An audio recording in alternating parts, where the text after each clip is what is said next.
اس مقدس مہینے کی حرمت اور اس کی عظمت سے کون مسلمان ہے جو ناواقف ہو؟ اللہ تبارک و تعالی نے اس مہینے کو پوری امت مسلمہ کے لیے سال بھر کے گناہوں کے کفارے کا اور درجات کی بلندی کا ذریعہ بنایا۔ نبی کریم سرور دو عالم صلی اللہ علیہ وسلم رجب کا چاند دیکھ کر یہ دعا فرمایا کرتے تھے کہ یا اللہ ہمیں رمضان کے مہینے تک پہنچا دیجئے، یعنی ہماری عمر اتنی کر دیجئے کہ ہم اپنی زندگی میں رمضان پالیں۔ وہ مہینہ آنے والا ہے اور اللہ تبارک و تعالی کی رحمتوں کی گھٹائیں برسنے والی ہیں، اس کی پہلے سے کچھ تیاری کرنے کی ضرورت ہے۔ رمضان المبارک کا مہینہ ہر سال آتا ہے اور گزر جاتا ہے، لیکن ہمیں کوشش یہ کرنی چاہیے کہ اس رمضان کے ایک ایک لمحے سے، اس کی ایک ایک ساعت سے صحیح فائدہ اٹھائیں، کیونکہ آدمی غفلت کی حالت میں مہینہ شروع کر دیتا ہے اور باتیں آج سے کل پر اور کل سے پرسوں پر ٹلتی چلی جاتی۔ اس لیے اس بات کی ضرورت ہے کہ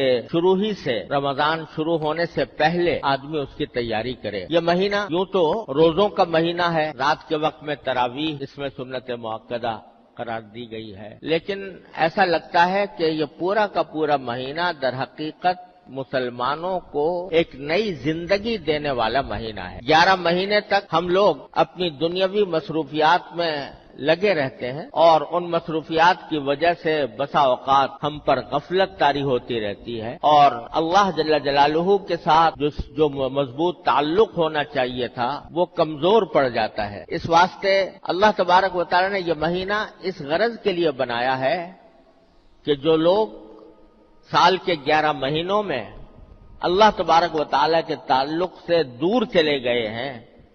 ان کو اس مہینے میں قریب لایا جائے اور اللہ تبارک و تعالی کی محبت، اس کی خشیت، اس کا تعلق، اس میں اضافہ ہو۔ اور در حقیقت یہ مہینہ اس لیے بھی بڑی اہمیت رکھتا ہے کہ اگر غور سے دیکھا جائے تو یہ ایک ٹریننگ کورس ہے جس سے ہر مسلمان کو گزارا جاتا ہے۔ یہ ایک تربیت کا زمانہ ہے، یہ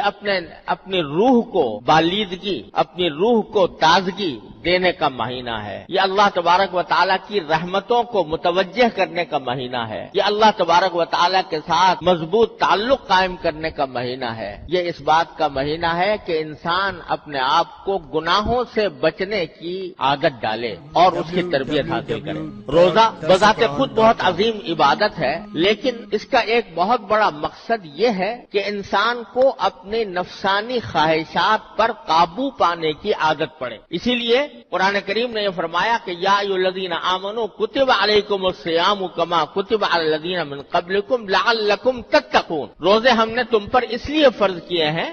تاکہ تمہارے اندر تقوی پیدا ہو۔ تقوی کس چیز کا نام ہے؟ تقوی اس کو کہتے ہیں کہ آدمی کے دل میں کوئی غلط خواہش پیدا ہو رہی ہے، غلط جذبہ پیدا ہو رہا ہے، دل میں برائی کی امنگ پیدا ہو رہی ہے، برائی کا میلان پیدا ہو رہا ہے، لیکن آدمی اللہ تبارک و تعالی کی عظمت کو، اس کی خشیت کو، اس کے جلال کو مد نظر رکھ کر اپنی اس خواہش کو دبا دے، اپنی اس خواہش کو کچل دے، اللہ کے لیے کچل دے۔ اس کا نام ہے تقویٰ، کہ دل میں خواہش پیدا ہو رہی ہے کہ میں اپنی نگاہ کو غلط استعمال کروں اور اس کے ذریعے کوئی گناہ کی چیز دیکھوں، لیکن آدمی یہ سوچتا ہے کہ میں اللہ کا بندہ ہوں، اللہ تبارک و تعالی مجھے دیکھ رہا ہے، میری ایک ایک نقل و حرکت اس کی نگاہ میں ہے اور کل کو مجھے اپنی ایک ایک نقل و حرکت کا جواب بھی دینا ہے۔ من یعمل مثقال ذرۃ شرا یرہ، ایک ذرے کے برابر بھی اگر میں نے کوئی گناہ کیا تو مجھے آخرت میں اس کا جواب دینا ہوگا۔ یہ سوچ کر آدمی اپنی نگاہ کو روک لے۔ دل میں جھوٹ بولنے کا، غیبت کرنے کا داعیہ پیدا ہو رہا ہے، مجلس جمی ہوئی ہے اور جمی ہوئی مجلس میں غیبت ہو رہی ہے اور میرا بھی دل چاہ رہا ہے کہ میں بھی اس کے اندر کوئی حصہ ڈالوں،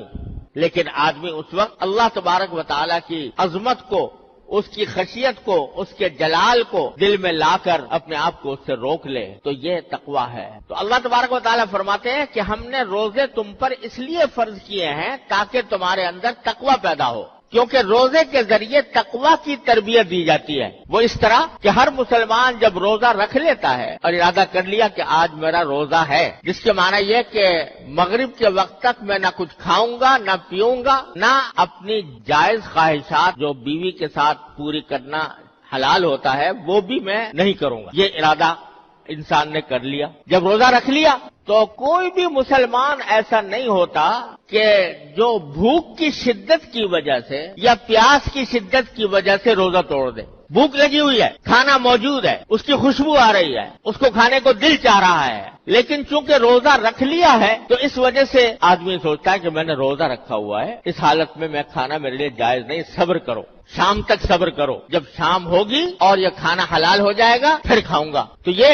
جو انسان اپنی بھوک کی خواہش کو روک رہا ہے، اس لیے روک رہا ہے کہ اللہ تبارک و تعالیٰ کے لیے روزہ رکھا ہوا ہے اور روزہ توڑنا بہت سخت گناہ ہے، اس کا کفارہ بھی بہت زبردست ہے. اس واسطے آدمی رک گیا باوجود بھوک ہونے کے. یہ چیز جو اس کو کھانے سے روک رہی ہے، پینے سے روک رہی ہے، یہ در حقیقت اللہ تبارک و تعالیٰ کے عظمت و جلال اور اللہ تبارک و تعالیٰ کی خیریت، اس کے حکم کا احترام، یہ چیز ہے جو اس کو ان خواہشات پر عمل کرنے سے روک رہی ہے. تو اللہ تبارک و تعالیٰ فرماتے ہیں کہ روزہ ہم نے اس لیے فرض کیا ہے تاکہ تمہارے اندر یہ تقویٰ کی تربیت حاصل ہو تمہیں.